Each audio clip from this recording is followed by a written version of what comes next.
Shalom everyone from the Integral House of Israel. I'm going to be reading today the fourth Aliyah from Parashah, Miketz. I'll be reading today from the book of Genesis, chapter 41, verse 53, through chapter 42, verse 18, as well as from the book of Acts, chapter 7, verses 11 through 16. At last, the 7 years of bumper crops throughout the land of Egypt came to an end.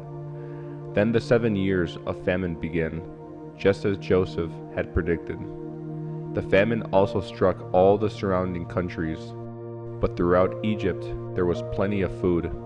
Eventually, however, the famine spread throughout the land of Egypt as well.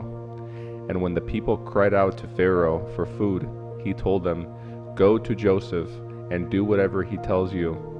So with severe famine everywhere, Joseph opened up the storehouses and distributed grain to the Egyptians, for the famine was severe throughout the land of Egypt, and people from all around came to Egypt to buy grain from Joseph because the famine was severe throughout the world. Joseph's brothers go to Egypt. When Joseph heard that grain was available in Egypt, he said to his sons, "Why are you standing around looking at one another? I have heard there is grain in Egypt. Go down there and buy enough grain to keep us alive, otherwise we'll die." So Joseph's 10 older brothers went down to Egypt to buy grain, but Jacob wouldn't let Joseph's younger brother Benjamin go with them, for fear some harm might come to him. So Jacob's sons arrived in Egypt along with others to buy food, for the famine was in Canaan as well. Since Joseph was governor of all Egypt and in charge of selling grain to all the people, it was to him that his brothers came. When they arrived, they bowed before him with their faces to the ground. Joseph recognized his brothers instantly, but he pretended to be a stranger and spoke harshly to them. "Where are you from?" he demanded. "From the land of Canaan," they replied. "We have come to buy food."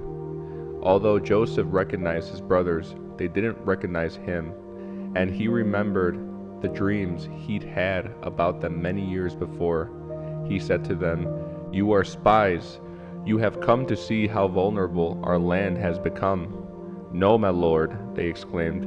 "Your servants have simply come to buy food. We are all brothers, members of the same family. We are honest men, sir. We are not spies." "Yes, you are," Joseph insisted.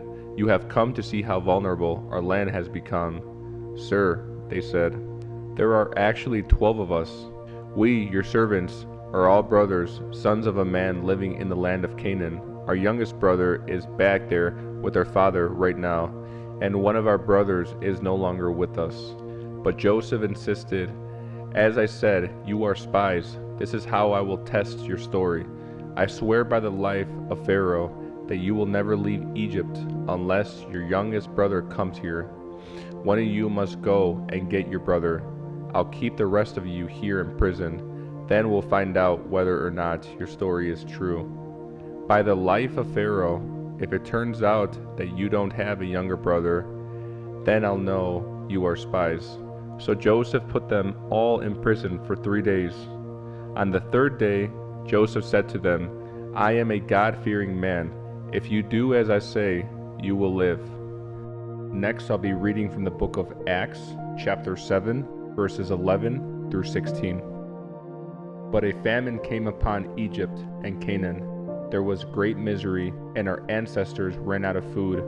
Jacob heard that there was still grain in Egypt, so he sent his sons, our ancestors, to buy some. The second time they went, Joseph revealed his identity to his brothers, and they were introduced to Pharaoh.